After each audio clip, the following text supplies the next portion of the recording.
नमस्कार दोस्तों, स्वागत है आप सभी का आज के इस वीडियो में।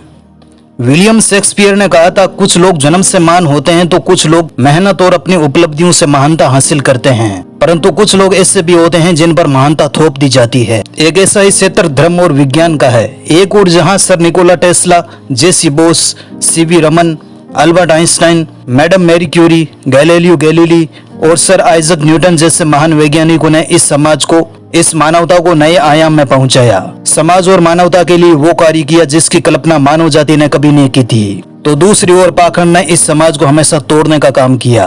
हम अपने महान वैज्ञानिकों को भूलकर इन पाखंडियों को अपना भगवान मान रहे हैं। ये पाखंडी लोग बाबा वर्दी धारण करके भोले भाले लोगों को अपने मोहजाल में फंसाते हैं और उनको अपने चमत्कार दिखाकर कभी हिंजनों की तरह नाचकर अंधभक्तों की बड़ी फौज तैयार करते हैं। और यही चमत्कार विज्ञान की देन है। हमारे लिए असली हीरो हमारे वैज्ञानिक है, ये पाखंडी बाबा नहीं जो बलात्कार जैसे घिनौने काम करके जेल की सजा काट रहे हैं। आज हम एक ऐसे ही महान वैज्ञानिक की बात करेंगे जिन्होंने रेबीज के टीके की खोज की। कहानी एक ऐसे विद्वान वैज्ञानिक की जिन्होंने मानवता की रक्षा के लिए अपना सब कुछ न्यौछावर कर दिया। हम बात कर रहे हैं लुई पास्चर की। लुई पास्चर का जन्म 27 दिसंबर 1822 को फ्रांस के डोले में एक अत्यंत गरीब परिवार में हुआ। लुई के पिता जीन जोसेफ मरे हुए जानवरों का चमड़ा उतारकर बेचने का काम किया करते थे। कहा जाता है कि लुई के पिता नेपोलियन की सेना में सैनिक भी थे, लेकिन पैसों की तंगी और घर की आर्थिक खराब स्थिति के बीच नैने लुई के सपनों को पूरा करने की हिम्मत और जज्बे ने जीन जोसेफ को काफी मजबूत किया। वे अक्सर सोचा करते थे कि वे खुद तो नहीं पढ़ पाए, लेकिन लुई को अच्छी शिक्षा, अच्छी तालीम दिलाएंगे ताकि लुई को ये चमड़े का काम ना करना पड़े। इन सब के बीच लुई का एक अच्छे स्कूल में एडमिशन कराया। लुई पास्चर अपने शुरुआती वर्षों में एक औसत छात्र थे, लेकिन ड्राइंग और पेंटिंग में प्रतिभाशाली थे। पढ़ाई लिखाई में बेहद कमजोर होने के कारण लुई के पिता काफी दुखी हुए, लेकिन वो कहते हैं ना, पूत के पग पालने में ही दिख जाते हैं। ठीक उसी तरह नैना लुई मन ही मन कुछ न कुछ सोचता रहता था। उसके अंतर्मन में कुछ अनोखा करने की ताकत जन्म ले रही थी। खैर, इन सब के बीच रेबीज का सामना पहली बार लुई से हुआ जब वे 12 वर्ष के थे। हुआ यूं कि लुई जिस गांव में रहते थे उस गांव में कुछ भेड़ियों ने हमला कर दिया और बहुत सारे लोगों को भेड़ियों ने काट लिया, जिससे उनकी तड़प तड़प कर मौत होने लगी। लुई ने ये सब करीब से देखा। लुई ने अपने पिता से पूछा कि इनको हॉस्पिटल क्यों नहीं ले जाया गया। अब उनके पिता ने लुई से कहा कि इनको रेबीज हो चुका है, जिसका इलाज कोई भी डॉक्टर नहीं कर सकता। दोस्तों, उस समय रेबीज लाइलाज बीमारी थी जो किसी पागल कुत्ते, भेड़ियों और लकड़बगों के काटने से होती थी। पागल हुए कुत्तों की लार में मौजूद थे रेबीज के विषाणु, जो स्वस्थ व्यक्ति को काटने पर बॉडी में चले जाते थे। वो अंदर जाकर इंफेक्शन पैदा करते थे, जिससे कुछ ही समय में व्यक्ति की मौत हो जाती थी। ये सब देखने के बाद लुई की विज्ञान के प्रति रुचि जगी। वे दिन रात मेहनत करने लगे। लुई ने ठान लिया कि वे रेबीज की बीमारी को जड़ से खत्म करेंगे। आगे की पढ़ाई के लिए लुई को पेरिस भेज दिया गया। वहाँ उन्होंने रसायन विज्ञान में स्टारबर्स्ट यूनिवर्सिटी से मास्टर डिग्री हासिल की और उसी यूनिवर्सिटी में 1842 में रसायन विज्ञान के प्रोफेसर बन गए। साथ ही लुई ने अपने प्रयोगों को भी जारी रखा। लुई एकमात्र ऐसे वैज्ञानिक हुए जिन्होंने विज्ञान के तीनों विषयों की गहन पढ़ाई की। रसायन विज्ञान, भौतिकी के बाद लुई ने जीव विज्ञान का गहन अध्ययन किया। जीव विज्ञान के अध्ययन के दौरान लुई ने एक बहुत बड़ी खोज की। उन्होंने सबसे पहले खोजा कि हर खाने की वस्तुओं में, पानी में और हवा में अत्यंत सूक्ष्म जीवाणु होते हैं, जिससे खाना, पानी और हवा प्रदूषित होती है। इन सूक्ष्म जीवों को लुई ने जीवाणुओं का नाम दिया। अब लुई इन जीवाणुओं के असर को भी देखना चाहते थे। उन्होंने थोड़ा कच्चा दूध लिया जिसमें वह सूक्ष्म जीवाणु मौजूद थे। अब लुई ने उस दूध को गर्म किया, फिर ठंडा किया, फिर सूक्ष्म दृष्टि से देखा तो पाया कि गर्म हुए दूध में कोई जीवाणु नहीं थे। यानी ये जीवाणु अधिक तापमान को बर्दाश्त नहीं कर पाते और मारे जाते हैं। जीवाणुओं को मारने की इस तकनीक को पाश्चराइजेशन के नाम से जाना गया। आज भी हम दूध को गर्म करके रखते हैं ताकि दूध, खाना वगैरह खराब न हो। लुई पास्चर की ये तकनीक आज भी कारगर है। इस खोज से प्रेरित होकर लुई ने मनुष्य की लार को सूक्ष्मदर्शी से देखा तो पाया कि लार में भी अत्यंत सूक्ष्म जीव मौजूद थे।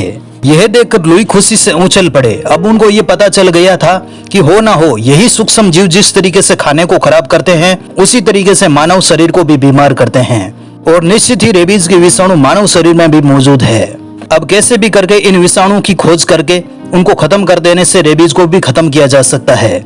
और जिस तरीके से ये जीव मानव शरीर में पाए जाते हैं, ये इन भेड़ियों और कुत्तों में भी पाए जाते हैं।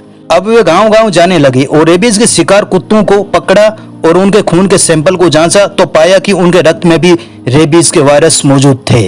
लुई को रेबीज का कारक मिल चुका था। अब इसका एंटीडोट खोजना था। इसके लिए उन्होंने दिन रात इसकी खोज में जुट गए।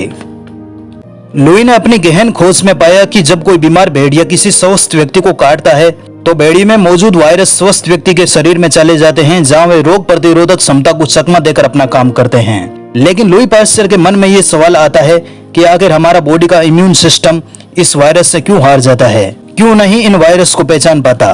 अब कैसे भी करके बॉडी की रोग प्रतिरोधक क्षमता को एक्टिव करना था, लेकिन कैसे? उन्होंने सबसे पहले ये प्रयोग मुर्गियों पर किया। वे एक मुर्गी फार्म में गए और हैजों से बीमार हुई मुर्गियों के रक्त को लेकर आए। उस रक्त को उन्होंने एक खास लवण में डाला और इस लवण के प्रभाव से सभी वायरस निष्क्रिय हो गए थे, यानी इन वायरसों को पहचान कर रोग प्रतिरोधक क्षमता को इन वायरसों को प्रभावहीन कर दिया था। अब इस लवण के रक्त को लुई ने स्वस्थ मुर्गियों के शरीर में इंजेक्ट कर दिया। जितनी भी मुर्गियों को इंजेक्शन लगाया गया वे इस बीमारी से मुक्त हो चुकी थी, यानी उनको हैजा नहीं हुआ और वे बीमार मुर्गियों के साथ ही रह रही थी। उनके बाद भी उनको हैजा नहीं हुआ और बाकी की बीमार मुर्गियां मर रही थी। यह एक बहुत बड़ी खोज थी। जब स्वस्थ मुर्गियों को टीका लगाया गया तो लवण में मौजूद निष्क्रिय वायरस स्वस्थ मुर्गियों को कोई नुकसान नहीं पहुंचा पा रहे थे और उल्टा उन निष्क्रिय वायरसों ने स्वस्थ मुर्गियों की रोग प्रतिरोधक क्षमता को भी सक्रिय कर दिया, जिससे मुर्गियों के इम्यून सिस्टम ने शरीर में मौजूद दोनों तरह के वायरसों को खत्म कर दिया और मुर्गियों को हैजा नहीं हुआ। आसान भाषा में समझें, जब बॉडी में वायरस इंजेक्ट किए गए तो बॉडी में मौजूद इम्यून सिस्टम को पता चल गया यही वो वायरस है जिनसे बॉडी बीमार होती है, इसलिए उनको आते ही खत्म करना शुरू कर दिया। दोस्तों, आज जितने भी टीके लगाए जाते हैं उन टीकों में उसी बीमारी के निष्क्रिय वायरस मौजूद होते हैं जो हमारी बॉडी में जाकर हमारे इम्यून सिस्टम को उस बीमारी से लड़ने में मदद करते हैं। लुई पास्चर की इसी खोज को आधार मानकर सभी टीके विकसित किए गए जो टीके आज मार्केट में उपलब्ध हैं। अब लुई ने रेबीज पर काम करना शुरू कर दिया और ठीक उसी तरह रेबीज से बीमार कुत्तों से खून निकालकर उसे एक खास लवण में डाला और लुई ने पाया कि रेबीज के वायरस निष्क्रिय हो चुके हैं। अब इसी निष्क्रिय वायरसों को लुई ने एक स्वस्थ कुत्ते में इंजेक्ट कर दिया और जंगल में छोड़ दिया। बाद में लुई ने पाया कि वो कुत्ता हमेशा के लिए स्वस्थ हो गया, क्योंकि कुत्ते की रोग प्रतिरोधक क्षमता ने उस वायरस को पहचान कर नष्ट कर दिया था जो कुत्ते की बॉडी में पहले से मौजूद थे। लुई ने रेबीज का एंटीडोट ढूंढ लिया था, लेकिन मानव शरीर में इसका प्रयोग करना खतरनाक था। इससे मनुष्य की जान भी जा सकती थी, क्योंकि ये मानव शरीर में आगे जाकर क्या असर करेगा इसका किसी को पता नहीं था। तभी उस समय जुलाई 1885 को एक घटना घटती है। एक महिला मेरी एंजेलिक अपने 9 वर्षीय बेटे जोसेफ को लुई के पास लाती है, जिसे एक पागल कुत्ते ने 14 बार काटा था। अब लुई के सामने ये मौका था कि वे किसी इंसान पर रेबीज के टीके को आजमाए, लेकिन उनको डर था कहीं इस टीके ने अपना काम नहीं किया और बच्चे की मौत हो गई तो उनका करियर ही खत्म हो जाएगा, साथ ही उनको जेल भी हो जाएगी और समाज में उनका बहिष्कार हो जाएगा। लेकिन टीका न लगने की स्थिति में भी बच्चे की मौत निश्चित थी। आखिरकार लुई ने वैक्सीन लगाने का निश्चय किया। उन्होंने पहले थोड़ी मात्रा में बच्चे को वैक्सीन लगाया, फिर हर दिन डोज बढ़ाते गए और लगातार 21 दिनों तक वैक्सीन लगाई और आखिरकार वही हुआ जिसकी कल्पना लुई के अलावा किसी ने न की थी। वो बच्चा रेबीज से जीत गया और पूर्ण रूप से स्वस्थ हो गया। लुई पास्चर की इस खोज ने लाखों लोगों के प्राण बचाए और एक नई क्रांति की शुरुआत की। आप स्क्रीन पर जो तस्वीर देख रहे हो ये तस्वीर उसी जोसेफ की है जिसकी जान लुई ने बचाई थी। आगे जाकर उन पर फिल्म भी बनी थी। आपको जानकर हैरानी होगी कि रेबीज के कारण हर साल उस समय 50 लाख लोग मारे जाते थे। ये बहुत पुरानी बीमारी थी। कई गुफाओं और भित्ति चित्रों में इस बीमारी का उल्लेख मिलता है। लुई पास्चर ने 6 जुलाई 1885 को उस बच्चे को रेबीज का टीका लगाया था और उसकी जान बचाई थी। रेबीज की खोज हुए आज 135 साल हो चुके हैं, यानी अब तक लुई ने 67 करोड़ लोगों की जान बचाई है। इस महान उपलब्धि के लिए फ्रांस सरकार ने लुई को ऑर्डर ऑफ द मेडिसडाई और लाइजन ऑफ ऑनर की उपाधि से सम्मानित किया। इसके साथ ही पास्चर संस्थान की स्थापना भी की गई। दोस्तों, लुई पास्चर ने अपना जीवन मानवता और समाज को समर्पित कर दिया। लुई ने 1849 को मेरी पास्चर से शादी की, जिससे उनको 5 संतानें हुई। लुई अपने प्रयोगों में बहुत व्यस्त रहते थे, जिससे वे परिवार को समय नहीं दे पाए। वे परिवार और समाज दोनों में से एक को चुन सकते थे। उन्होंने समाज को चुना, मानवता को चुना। मानवता की सेवा और रेबीज के इलाज की खोज में वे इतना खो गए कि परिवार को समय नहीं दे पाए, जिसके कारण उनकी 2 बेटियां लीवर ट्यूमर के कारण और एक बेटी टाइफाइड से चल बसी। अब लुई की पत्नी अकेली पड़ गई, जिससे वो भी मानसिक रोग का शिकार हो गई। बावजूद इसके लुई ने अपने प्रयोग जारी रखे। मानवता के लिए इतना बड़ा बलिदान शायद ही कहीं देखने को मिले। 1894 में लुई पास्चर का आधा शरीर लकवाग्रस्त हो गया। परिवार के सभी सदस्य और पत्नी बहुत पहले ही साथ छोड़ चुकी थी। आखिर 28 सितंबर 1895 को लुई पास्चर ने दुनिया को अलविदा कह दिया। लुई तो चले गए और अपने पीछे छोड़ गए एक क्रांतिकारी खोज।